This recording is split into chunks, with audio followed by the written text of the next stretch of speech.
નમસ્કાર મિત્રો, સ્વાગત છે તમારું માર્કેટ બુલેટિનમાં. એક બાદ એક મેઇન બોર્ડ ઉપર આઈપીઓ આવી રહ્યા છે અને અત્યારે 3 આઈપીઓ ચાલુ છે જે સોમવારે પૂરા થશે. 2 આઈપીઓનો વિડીયો આપણે મૂકી દીધો છે અને આ વિડીયોમાં આપણે વાત કરવી છે ત્રીજા આઈપીઓની. કંપનીનું નામ છે એક્સ્ટ્રાનેટ ટેકનોલોજીસ લિમિટેડ. આઈપીઓનું એનાલિસિસ કરવું છે, વેલ્યુએશન અને રિસ્ક ફેક્ટરની તમને સંપૂર્ણ માહિતી આપવી છે અને આખો ફ્રેશ ઇસ્યુ છે 166.80 એટલે કે લગભગ 167 કરોડનો. આના વિશે આપણે આ વિડીયોમાં વાત કરવી છે, પણ તે પહેલાં તમે ચેનલને સબસ્ક્રાઇબ ન કરીએ તો ખાસ સબસ્ક્રાઇબ કરી લેજો. ચાલો વધુ વાત ન કરતાં શરૂઆત કરીએ ટૂંકમાં કંપનીના વ્યવસાયની. તો એક્સ્ટ્રાનેટ ટેકનોલોજીસ લિમિટેડ 2002થી શરૂ થયેલી ભોપાલની એક જાણીતી આઈટી સોલ્યુશન્સ આપતી કંપની છે, જે સરકારી ખાતાઓ એટલે કે પબ્લિક સેક્ટર પીએસયુ અને મોટી ખાનગી કંપનીઓને આઈટી અને ડિજિટલ સેવાઓ પૂરી પાડે છે. કંપની મુખ્યત્વે ધંધા રોજગાર માટે ઉપયોગી software, XERP system, data centre setup, smart city infrastructure અને કોમ્પ્યુટર નેટવર્ક સિક્યોરિટીનું કામ કરે છે. આ સિવાય કંપની પોતાની સબસિડરી એક્સ્ટ્રા ટ્રસ્ટ દ્વારા ડિજિટલ સિગ્નેચર અને ઈ સાઇન જેવી સુરક્ષિત સેવાઓ તેમજ બિઝનેસ ડેટા એનાલિટિક્સના સોલ્યુશન પણ આપે છે. ટૂંકમાં કોમ્પ્યુટર સિક્યોરિટી અને સિસ્ટમ નેટવર્કિંગથી લઈ અને સોફ્ટવેર બનાવવા અને ડિજિટલ સિગ્નેચર આપવા સુધીનું તમામ આઈટી કામ આ કંપની એક જ જગ્યાએથી પૂરું પાડે છે. હવે જલ્દીથી વાત કરી લઈએ કંપનીના ટાઈમ ટેબલની આઈપીઓની. તો 23 તારીખે શરૂ થઈ ગયો છે, સોમવારે પૂરો થશે. 27 તારીખે ₹127 ભાવ, 110 શેરની લોટ સાઇઝ અને 166.8 કરોડનો 100% ફ્રેશ ઇસ્યુ. સ્મોલ એચએનઆઈ કોટાની વાત કરીએ તો 1650 શેરની અરજી કરવાની, રકમ થાય 2,09,550. બિગ એચએનઆઈમાં 7,920 શેરની અરજી કરવાની, રકમ થાય 10,05,840.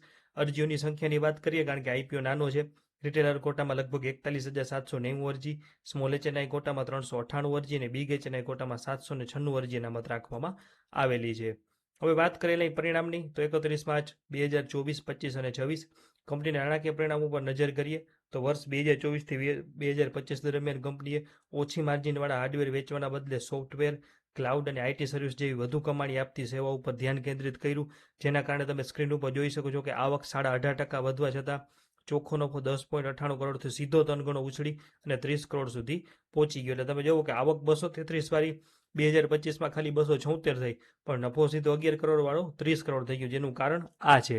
આગળ વાત કરીએ, જ્યારે વર્ષ 2026માં કંપનીએ કોઈ એક ક્ષેત્ર ઉપર નિર્ભર રહેવાના બદલે મોટા સરકારી પ્રોજેક્ટ, ડેટા સેન્ટર અને ડિજિટલ સેવાઓનું એક સમાન એક્ઝિક્યુશન કર્યું, સાથે જ નવા કોમ્પ્યુટર અને એસેટમાં 38 કરોડથી વધુ રોકાણ કર્યું, જેથી આવક 365 કરોડ અને ચોખ્ખો નફો 40 કરોડ બંને એક સરખી રીતે 32થી 35%ના મધ્યમ પણ સ્થિર દરે આગળ વધ્યા. ટૂંકમાં 2024થી 2025 દરમિયાન જે ઉછાળો આવ્યો તેવો ઉછાળો 2026માં નથી આવ્યો, કારણ કે કંપનીએ ત્યારે આખું એક સેગમેન્ટ જ બદલાવી નાખ્યું હતું.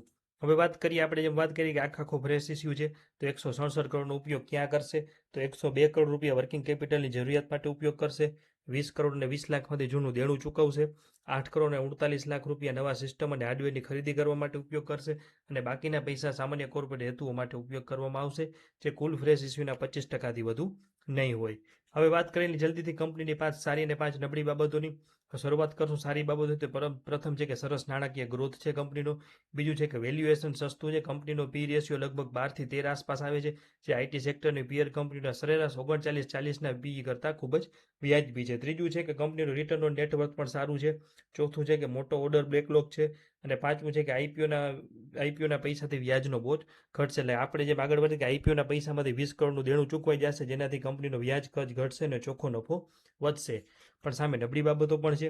પ્રથમ છે કે સરકારી નિર્બંધ, એટલે કે કુલ આવકનો લગભગ 47% મોટો હિસ્સો સરકારી અને પીએસયુ વિભાગોના ઓર્ડર ઉપર આધારિત છે. બીજું છે કે માર્કેટમાં 111 કરોડ જેવા નાણાં ઉધાર અને 77 કરોડનો સ્ટોક બ્લોક થયેલો છે કંપની પાસે.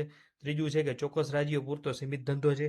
ચોથું છે કે કમાણીનો મોટો હિસ્સો ટોપ 10 ગ્રાહકો આધારિત છે. એકાદ ગ્રાહક ઓછો થાય તો આવકને મોટો ફટકો પડી શકે છે. અને પાંચમું છે કે હાર્ડવેર સોફ્ટવેર સપ્લાય સાથે કોન્ટ્રાક્ટ વિના માત્ર પરચેસ ઓર્ડરથી કામ થાય છે, તેથી સપ્લાયમાં થોડુંક વિલંબનું જોખમ રહે છે.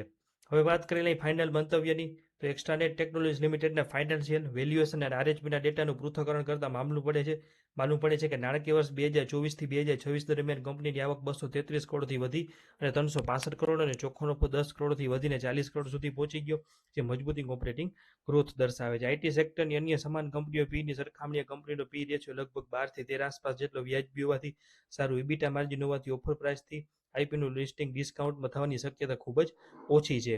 જોકે બીજી તરફ કંપનીની 47% આવક સરકારી ટેન્ડરો ઉપર નિર્ભર છે. માર્કેટમાં 111થી વધુ કરોડની ઉધારી ફસાયેલી છે અને એન્કર બુક કોઈ ખાસ એવી દેખાતી નથી. અને જે રોકાણકારો થોડું જોખમ લેવાની ક્ષમતા ધરાવે છે તેઓ ડિસ્કાઉન્ટના લિસ્ટિંગના ઓછા જોખમ સાથે આઈપીઓમાં અરજી કરવાનો વિચાર કરી શકે. છતાં દરેક રોકાણકારોએ પોતાની જોખમ સહન કરવાની ક્ષમતાને ધ્યાનમાં રાખીને જ આઈપીઓમાં યોગ્ય સંખ્યાઓમાં અરજી કરવી. તો વાત કરીએ આપણે એક્સ્ટ્રાનેટ ટેકનોલોજીસ લિમિટેડના આઈપીઓ વિશે.